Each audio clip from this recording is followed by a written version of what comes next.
Alguien en algún momento, como referencia, dijo que el lavado de dinero como delito en el mundo representa entre un 3 y el 5% del Producto Bruto Mundial. ¿La gestión de riesgos te parece algo complicado de entender? No te preocupes, en este podcast nos adentramos en el mundo de los riesgos con reconocidos invitados, para que conozcas de manera simple la gestión de riesgos mientras vas haciendo otras cosas.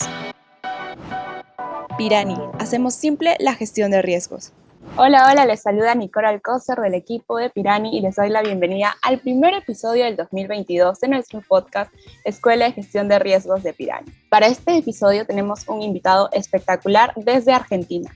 Está con nosotros Fernando Noval, quien es contador público de profesión con más de 30 años de experiencia, cuenta con un posgrado en finanzas, prevención del lavado de activos, prevención de delitos financieros y compliance. Es certificado en FIBA, que es la Asociación Internacional de Bancos de Florida. Actualmente es responsable del área de cumplimiento de prevención de lavados de activos del Grupo Banco Provincia S.A. y es profesor adjunto de la Cátedra de Auditoría en universidades nacionales y privadas. Hola Fernando, ¿cómo estás? ¿Qué tal? Buenos días para todos. Fernando, muchas gracias por acompañarnos en este espacio. ¿Qué tal todo por Argentina? Bueno, estamos un poco convulsionados con la crisis sanitaria porque los contagios se han vuelto importantes. Por suerte solamente son contagios. El tema de la criticidad está controlada, por suerte.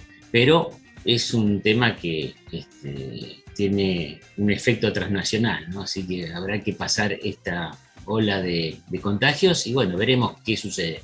Estamos vacunados y eso es importante. Eso es muy importante, Fernando. Por acá las cosas en Perú van igual. Así que un recordatorio para todos nuestros amigos que se puedan ir a vacunar con la primera, segunda dosis o la dosis de refuerzo. Fernando, para entrar en el tema que nos toca en este episodio, la mayoría de nosotros estamos familiarizados con el concepto de lavado de activos, pero siempre nos queda la duda, ¿no? ¿Cómo las organizaciones, sobre todo las del sector financiero, desarrollan la prevención de lavados de activos? Tengo varias preguntas que hacerte sobre este tema, pero para empezar, hagamos un repaso, ¿te parece? Cuéntanos en qué consiste el lavado de activos. Bueno, el lavado de activos es un proceso por el cual se trata de darle una apariencia legítima y legal a orígenes de fondos o de otros bienes que vienen producto de lo que nosotros llamamos delitos precedentes, delitos graves, como es el narcotráfico, la trata de personas, el tráfico de armas, la corrupción, la evasión fiscal. Esta fue la última recomendación del 2012 del GAFIP de incorporar este delito como un delito precedente. Y este proceso al menos tiene 3 etapas. Una etapa que nosotros llamamos de colocación de esos bienes o fondos, o sea, se trata de colocar en la economía. Después se trata de estratificar, o sea, de atomizar, achicar esas transacciones en un montón de transacciones y diversos mecanismos complejos para no dejar rastro, digamos, del origen de esos fondos, para luego pasar a lo que es la integración o intentar integrarlos a la economía legal. Ese sería el concepto. Una definición más simple, yo diría que el lavado de dinero representa la economía del delito. Entonces, a raíz de lo que nos estás contando del lavado de activos, ¿qué metodologías podemos usar para la gestión de riesgos del lavado de activos? Bueno, el tema de la gestión de riesgo viene, digamos, acorde a las normativas internacionales, lo que se denomina enfoque basado en riesgos, ¿verdad? Esa EBR como sigla. El enfoque basado en riesgos es una estrategia, pero que no es privativa de lo que es la prevención del lavado de activos. El enfoque basado en riesgos es algo que se aplica en un montón de disciplinas. Los que son auditores la aplican en la estrategia para llevar adelante su revisión de auditoría, por ejemplo, como un caso. Pero todos en la vida, sin querer, sin darse cuenta, evaluamos riesgos y aceptamos o no determinados riesgos que se puedan dar. Y siempre estamos gestionando riesgos y negociando. Negociaciones se dan como solución alternativa de conflictos entre las personas, ¿no? Esto pasa en la prevención, pero ¿por qué se arrastra el concepto de lo que es un enfoque basado en riesgos? Es nada más y nada menos que dar prioridades, saber dar prioridades. ¿Y por qué esas prioridades? Porque los recursos que tenemos para poder llevar adelante la prevención, en este caso como gestión, son escasos o son limitados en muchos aspectos. Entonces, lo que se trata es de racionalizar los esfuerzos de tal manera que sea aceptable la gestión que se está haciendo para optimizar el resultado o el objetivo final. ¿Y qué son las listas restrictivas? ¿Para qué nos sirven? Hablando un poco sobre la prevención en sí. Bueno, las listas restrictivas son elementos que tenemos para poder constatar distintos tipos de informaciones sobre personas físicas o personas jurídicas. Las listas restrictivas se refieren a ciertas condiciones que tienen estas personas.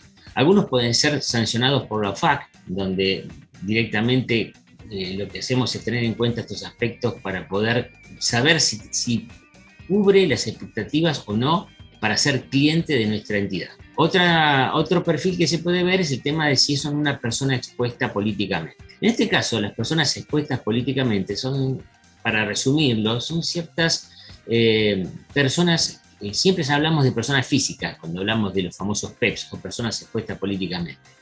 Estas personas tienen características que generalmente son funcionarios públicos de alto rango. También en Argentina están asociados niveles sindicales y otros aspectos. Y estas personas se las tiene en cuenta por una cuestión estadística de que se entiende de que son las más propensas a estar ligadas a la corrupción. Pero la realidad es que la corrupción no es solamente de la gestión pública, también es de la gestión privada. Y eso está demostrado porque, por ejemplo, la legislación inglesa contempla en su normativa, su ley, el cohecho como delito, tanto entre privados como entre privados y sería funcionarios públicos. En la Argentina particularmente, el delito de cohecho solamente se reconoce cuando existe una relación entre un privado y un funcionario público. Tienen que coexistir esas dos figuras, porque entre privados no está penalizado. Puede ser otro tipo de delito, abuso de confianza, fraude, otro tipo de cosas. Pero es algo llamativo, pero es así. Los PEPs, ser una persona expuesta políticamente, no es algo que uno está calificando a una persona que pueda ser un corrupto, no, bajo ningún punto de vista. Es una calificación que la usamos para riesgo. ¿Qué significa? Que si yo tengo una persona que se encuentra en estos listados o se manifiesta por declaración jurada de que es un PEP por su cargo que ha tenido en algún momento o que ejerce en la actualidad, entonces en estos casos lo que hacemos es tener un peldaño mayor en el nivel de riesgo cuando estamos estimando el riesgo del cliente. Eso nos va a servir a nosotros a tener una mayor atención y un mayor seguimiento. Nada más, no pasa nada. Los clientes, y esto es interesante, los clientes que se declaran por declaración, porque acá en la Argentina firman una declaración jurada, que es lo que tienen obligación, si se declaran que no son PEPs, pero nosotros por nuestros sistemas de informes o listados restrictivos, como bien dijiste, nos figura que sí son o fueron PEP o son PEPs, nosotros lo que hacemos es chequear la fuente, y si realmente es correcta, no discutimos con el cliente. Nosotros no nos enfrentamos al cliente. Por cortesía le podemos decir, ¿está seguro de que usted no es PEP? Porque hay información de esto y de esto. Si el cliente dice, no, yo no soy, ¿verdad? Porque lo puede negar, ha pasado, ¿verdad? Entonces nosotros no discutimos con el cliente, ahí se cierra el tema. Pero internamente, como estrategia, nosotros lo asimilamos a PEP. Es una cuestión de gestión interna, que es decir que nosotros vamos a tener un foco donde vamos a ir observando el comportamiento. Más aún, teniendo en cuenta que si sabemos que es un PEP, nos ha, falseado la información. Entonces es una llamadita de atención, nada más. Pero nunca entramos en conflicto. Y algo muy importante que me gustaría para la gente que quizás no esté habituada con este tema, nuestra tarea no es policíaca, no es de justicia, es administrativa. O sea, los que se denominan en la ley sujetos obligados a informar operaciones sospechosas, son ciertas actividades que la ley le impone una tarea de colaboración. O sea, bancos, compañías de seguros, ¿verdad? Mercado, todas aquellas empresas que estén ligadas al mercado de capitales, agentes bursátiles, entre otros. Sector financiero. Exactamente. El sector financiero, como llaman ustedes, es un sector que está obligado a colaborar con las unidades de inteligencia financiera, las UIF, que se denominan en el mundo. Hay distintos nombres que tienen, pero básicamente son unidades de inteligencia. Pero acá no hay que confundirse, porque los sujetos obligados, primero que no denunciamos a nadie, eso es clarísimo. Lo que sí hacemos es chequear la transaccionalidad que tienen nuestros clientes con nuestra entidad, de acuerdo al nivel de riesgo, y nosotros, si vemos que se desvían de lo que sería el perfil transaccional que le asignamos por la información que se nos brinda, entonces le pedimos información para que se actualice. En tanto y en cuanto esa información no se pueda considerar razonable o suficiente, en ese caso, esa inusualidad que hubo en el desvío se transforma para la ley de sospechosa. ¿Sospechosa de qué? No lo podemos decir. O sea, nosotros tenemos experiencia en el tema, pero no podemos determinar el delito precedente porque no somos la justicia y porque no tenemos ni la capacidad ni tenemos la competencia para hacer ese tipo de tarea. Lo único que hacemos es informar a la unidad de inteligencia que determinada persona física o jurídica no cumple con el perfil que se le ha asignado de acuerdo a la normativa vigente. Esa es la tarea, porque la inteligencia la hace la unidad. Por eso es unidad de inteligencia. Y la justicia es la que va a dar el ok para un proceso judicial y un castigo si correspondiera. Entonces ustedes tienen la tarea de avisar, de dar como la alerta sobre que está pasando algo sospechoso. El término sospechoso a veces suena mal, porque sospechoso. Hablar de sospechoso para la ley significa de que en primera instancia hay elementos, digamos, sustanciales que en principio ameritarían una investigación, que a veces no, porque las UIF tienen también estrategias de riesgo. Ellos tienen una matriz de riesgo, que nosotros desconocemos los parámetros, pero ellos tienen una matriz de riesgo que, de acuerdo a lo que informamos en nuestros reportes de operación sospechosa, o ROS, como le decimos nosotros en nuestra jerga, entonces ellos, hay una primer barrida que hace el sistema y ciertas cosas que tienen previstas como puntos de atención hacen que ese ROS pueda pasar a un primer plano y nos requieran dentro de las 24 y 48 horas mayor información o hasta el legajo del cliente, toda la información para que ellos procedan a la información. Distinto es cuando se trata de un tema de financiamiento al terrorismo, porque eso es un tema muy grave. Un reporte por financiamiento al terrorismo dispara a un mecanismo en la Argentina, como en todo el mundo, que es muy ejecutivo y muy perentorio. Dentro de las 24 horas que uno toma conocimiento de tal situación, debe reportarla, porque esto tiene consecuencias penales, no solamente administrativas o pecuniarias. Ese es el tema. Claro. Y, por ejemplo, ahora que estamos hablando de este caso puntual de lavado de dinero o de lavado de activos, el caso de Odebrecht, que fue un caso súper sonado en toda Latinoamérica, ¿cómo los bancos podían detectar estos movimientos? Para detectar ese tipo de circunstancias, primero que Odebrecht es una entidad muy, muy grande, muy importante. Lo que pasa es que también acá surgen a través de denuncias, ¿no? O sea, nosotros controlamos los flujos de fondos y miramos el origen en la medida que se puedan determinar, pero el pago de lo que se llama coimas o lo que son sobornos, en este caso, ese tipo de circunstancias, eso va a saltar por algún tipo de situación que el que recibe el soborno no pueda justificar después cuando quiera aplicar esos fondos como legales.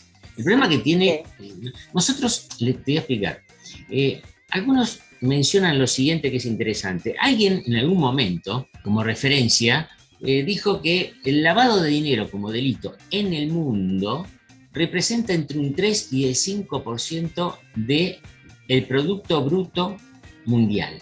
Es un número importante, entre 3 y el 5%, por ejemplo. Pero eso es ¿cómo probar eso? Eso es bastante complicado. Es como en la Argentina. En la Argentina hay un altísimo índice de informalidad fiscal, lo que llamamos la economía negra, no sucia. Hay dos conceptos que usamos nosotros en la jerga. Una cosa es la economía negra y otra cosa es la economía sucia. La negra es la que evadió impuestos. O sea, el origen de fondos es legítimo.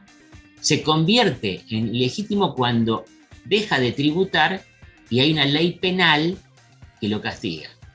Pero el dinero o el origen, los activos sucios, son los que vienen de delitos graves. Como dije antes, narcotráfico, tráfico de armas, tráfico de animales silvestres. Hay un montón de delitos, armas químicas, etc. Hay un montón de circunstancias muy importantes, corrupción, como hablamos recién. Entonces, es importante tener esto en cuenta porque, vuelvo a repetir, se nos hace muy difícil a veces en la Argentina separar la paja del trigo, como dice el dicho, ¿verdad? Porque acá en la Argentina lo que más se observa habitualmente es encontrar una inconsistencia dada por una supuesta o presunta evasión fiscal. Ese es el tema. Porque hay, la economía, es una opinión personal, en la economía, yo hablo de mi región, ya existía un alto grado de informalidad, pero la crisis sanitaria, no es para justificar nada, pero la crisis sanitaria generó una paralización de la economía, no solamente en la Argentina, sino a nivel mundial. Esto ha llevado como resultado a que exista una mayor, predisposición de ciertas personas a evadir impuestos. La carga impositiva en la Argentina es muy alta, tenemos más de 160 impuestos en vigencia, que es una locura, pero bueno, esto se entiende que en algún momento de la historia próxima que se genere, se va a tener que corregir, pero no es fácil hacerlo de un día a otro, ¿verdad? De la mañana a la noche. Así que, pero bueno, es interesante ese tema. Hablemos un poquito sobre las funciones de un oficial de cumplimiento dentro de la prevención de lavados. Primero, demos el concepto que tiene un oficial de cumplimiento para después que nos puedas contar las características que debe cumplir. El oficial de cumplimiento es la cara responsable de la empresa o la entidad. Hablemos de que un oficial de cumplimiento existe cuando hablamos de una sociedad o de un ente que no tiene personalidad humana. Entonces, es el representante de esa entidad ante la UIF y es un responsable clave. En la Argentina, a diferencia de otros países, el oficial de cumplimiento debe ser un directivo o un director de la empresa. Es condición legal. Cosa que en el Perú sé que no es así. Tiene que ser nivel gerencial o más o menos, pero no necesariamente directivo. En Argentina se puso esto para dar mayor responsabilidad a la entidad, pero la ley la ley no solo, responsabiliza al oficial de cumplimiento, sino que a todo el directorio de la entidad. O sea, son todos solidariamente responsables. El oficial de cumplimiento es el que tiene la última palabra en la toma de decisiones y es el que marca las políticas que se deben aplicar en la entidad, conforme a derecho. O sea, hay que tener en cuenta lo que pide la ley y lo que fuera de la ley el oficial de cumplimiento entienda que pueda mejorar la gestión, ¿verdad? Por ejemplo, voy a dar una nota de color a todo esto para que se observe. En el grupo económico y financiero que trabajo, que pertenece al Banco de la Provincia de Buenos Aires, coexisten empresas que están dentro del régimen como sujetos obligados, porque son empresas de seguros, mercado de capitales o administradoras de fideicomisos, por ejemplo. Y otras empresas que son de tecnología, que son de leasing, ¿verdad? El mismo grupo, por así decirlo, como sociedad holding, que no son sujetos obligados. Sin embargo, la normativa argentina le exige al Banco de la Provincia de Buenos Aires, como ente controlante, que tome recaudos para que todo el grupo nuestro tenga medidas de prevención independientemente de que sea o no un sujeto obligado. Entonces, los que son sujetos obligados siguen los regímenes que por normativa están vigentes. Los que no somos sujetos obligados adherimos voluntariamente a una política similar a la que tienen los sujetos obligados. ¿Por qué digo similar?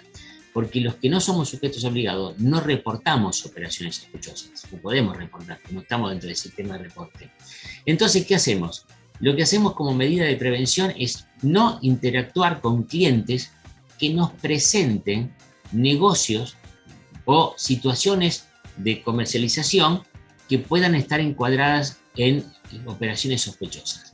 No hay mejor prevención que no interactuar con este tipo de personajes. Uno de mis formadores, que quizás la audiencia lo conozca porque es mexicano, el doctor Tenorio, Miguel Tenorio, muy conocido, nunca me olvidé que siempre en las primeras capacitaciones nos dijo: no hay lavado de dinero si no hay transaccionalidad.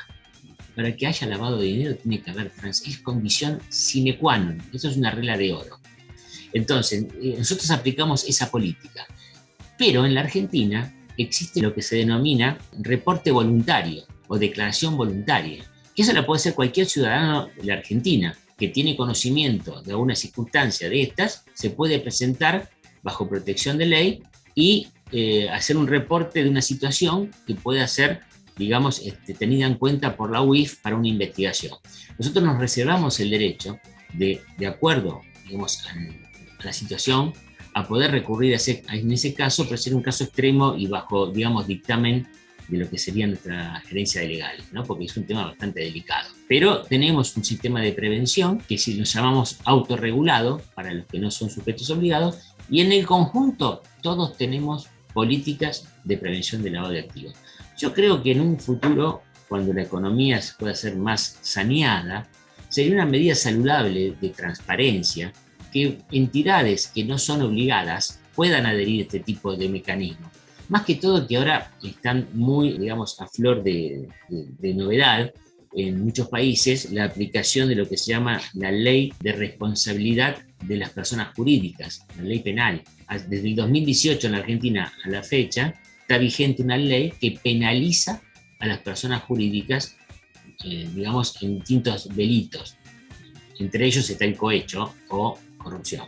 Súper interesante. Hablando sobre las operaciones que hacen, ¿cuál sería la diferencia entre una operación inusual y una sospechosa? Lo inusual es una situación que sale de lo corriente. Por ejemplo, una persona que opera, ¿no?, habitualmente con medios de pago como cheques o bien transferencias y demás, de repente empieza a incluir en la cuenta grandes depósitos o depósitos de dinero en efectivo. Y eso sería una inusualidad para ese cliente. ¿Por qué? Porque ese cliente, por la actividad que desarrolla, no es algo frecuente que reciba efectivo.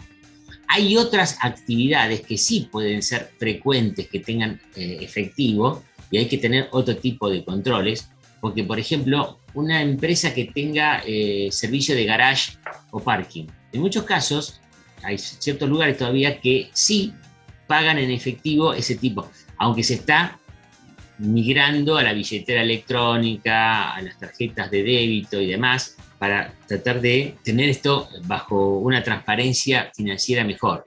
Pero por eso digo, hay que ver la actividad. Entonces pasa este tipo de cosas. Entonces cuando esta situación amerita una llamada de atención, eso sería una situación inusual. El segundo paso es analizar la situación, pedir más información, estudiarla. Y cuando configuramos una situación que no podemos resolver porque no existe la información suficiente para salvarla, se convierte en sospechosa. Desde que tenemos la inusualidad y empezó el análisis, tenemos 150 días para poder resolverla. Pero una vez que está determinada como sospechosa, tenemos 15 días para reportarla. Nunca podemos exceder los 150 días. El tope máximo. Para el análisis. Exactamente. Entonces, así como nos manejamos con este tema. Algo que voy a aclarar también que es importante, para la audiencia le va a interesar. Quizás escuchen por ahí de que el sistema de reporte de operación sospechosa no es el que genere mayores elementos para las unidades de información financiera para encontrar delitos de lavado de dinero. Generalmente no es así, por lo menos en las estadísticas que yo manejo, ¿no? Pero esto no quiere decir que el sistema sea ineficaz. Porque, como yo decía anteriormente, que se dice que entre el 13 y el 5% de todo lo que es el Producto Bruto Mundial representaría lo que sería el lavado de dinero como delito, hay otra información que dice que menos del 1% de lo que estoy diciendo se recupera, digamos, con todo este sistema de gestión. Entonces, qué ineficaz, porque tanto esfuerzo, digamos, y de alguna manera esto, no tenemos un recupero que justifique, o sea, sabemos perfectamente que todo control reporta el beneficio, o sea, un control cuyo costo excede beneficio, el control deja de tener vigencia. Pero no, yo quiero hacer una aclaración.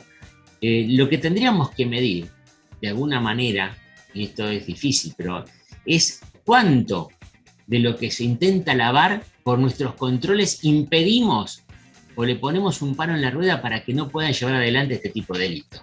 Entonces ahí nos podríamos dar cuenta de que sí, somos más eficaces y eficientes. Pero todavía no tenemos la buena propaganda. En algún momento esto va a tener que reducir. Tú me dices que, bueno, en Argentina, ¿no? Pasado los 150 días, se reporta como operación sospechosa y tiene que pasar 15 días sí o sí para que se pueda reportarlo. ¿Qué pasa después? ¿Cuál es la gestión que se debe tener después que se encontraba una operación sospechosa y la has reportado? ¿O ahí termina la labor dentro del área? El reporte de operación sospechosa lo que hace es cerrar el ciclo de nuestra gestión, porque determinamos de que esa transacción debe ser puesta en conocimiento de la UIF. La UIF, cuando toma conocimiento, si le da causa, dentro de las 24 y 48 horas, generalmente nos piden el legajo y toda la información que corresponda al cliente, ¿sí? Y ahí ya interactúa la UIF. La UIF lo que hace, como son unidades de inteligencia, tienen la posibilidad de informaciones que nosotros no manejamos a través de la justicia, a través de otras UIF del mundo que intercambian información. Ellos saben si las personas están vinculadas con ciertos delitos, con cierto tipo de ilegalidades.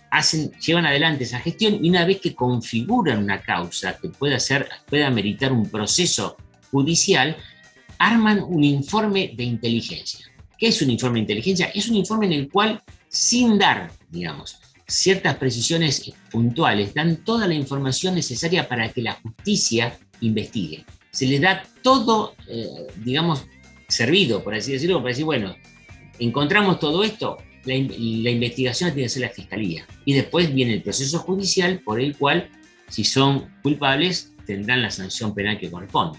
Hay sanciones administrativas a los sujetos obligados que no cumplen. Nosotros tenemos 3 obligaciones básicas. La obligación de reportar en tiempo y forma las operaciones sospechosas, la identificación del cliente, no estoy hablando de la política de conozca a su cliente, que siempre se habla, estoy hablando de la identificación del cliente. En la persona física es el documento, los datos personales, etcétera, etcétera. En las jurídicas, los estatutos, la conformación del directorio, etcétera, que corresponda. Y por último, yo dije que había 3. Es la confidencialidad de las actuaciones. O sea, nosotros tenemos vedado, bajo pena, bajo sanción penal, dar a conocer a terceros y al cliente quiénes son las personas físicas y jurídicas que hemos analizado o bien reportado. Esto es una cuestión que se mantiene con celosía porque tiene una gran responsabilidad penal todo este tema y es importante. Nosotros como grupo mantenemos la confidencialidad. Lo que sí podemos compartir entre empresas es la información del conozca a su cliente. O sea, toda la información que hace la identificación a lo que es la actividad del cliente. Hablemos un poco sobre la autoevaluación de riesgos. ¿En qué consiste? Tú me contabas que en Argentina hacen esto ya hace un tiempo y quería saber en qué consiste exactamente. Autoevaluación de riesgos es hacer un autodiagnóstico de cómo estamos en función de los riesgos de lavado de dinero. O sea, la entidad, qué tipo de riesgo inherente por la actividad. El riesgo inherente es un término técnico, pero es el riesgo propio de llevar adelante la gestión operativa y comercial de la empresa que se trate. En Argentina, a partir del año 2018, se aplica una estrategia dada por la UIF que me pareció interesante en ese momento, porque se obliga a ciertos sujetos obligados, no a todos, porque en algunos no tiene sentido aplicar semejante normativa, bancos principalmente, compañías de seguros, administradoras de fideicomisos, etc. ¿En qué consiste? Primero, lo que la normativa nos dice es que tenemos que desarrollar una metodología. O sea, tengo que poner las reglas por las cuales cómo voy a identificar y cuáles son los factores de riesgo y qué voy a hacer con esos factores de riesgo para determinar el riesgo inherente, evaluar los controles que existan como mitigantes y determinar lo que se llama riesgo residual, que es el final. Hasta ahí. Una vez hecha esa metodología, lo que se hace es un informe técnico.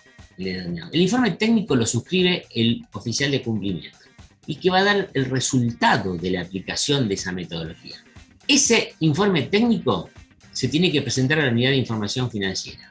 Pero además, en la Argentina, hay un nuevo personaje en todo este tema que se denomina, la sigla es REI, que es el revisor externo independiente. Es como un auditor, por así decirlo. El revisor externo independiente es un especialista, es un destacado en la materia, un reconocido, que tiene los pergaminos para poder llevar adelante y dar una opinión sobre este informe técnico y la metodología aplicada. Por supuesto que la UIF es quien habilita a estas personas, o sea, que visa para que estén en una disponibilidad para que el cliente pueda tomar los servicios profesionales de esa persona que va a ser el revisor externo, persona que puede ser también una organización profesional, pero tiene que tener, digamos, lo que nosotros decimos en Argentina, la chapa, ¿no?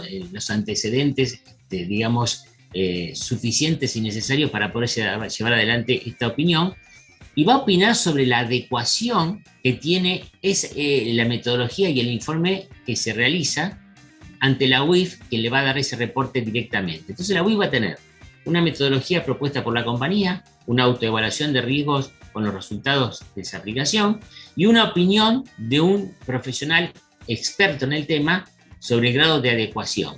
Si es adecuado, si necesita mejoras o es inadecuado. Sería, digamos, básicamente los resultados de esto. Con lo cual, eso se hace todos los años. La metodología, salvo que tengan que hacerse ajustes, es la misma. Interesante es que la metodología no está establecida por la normativa.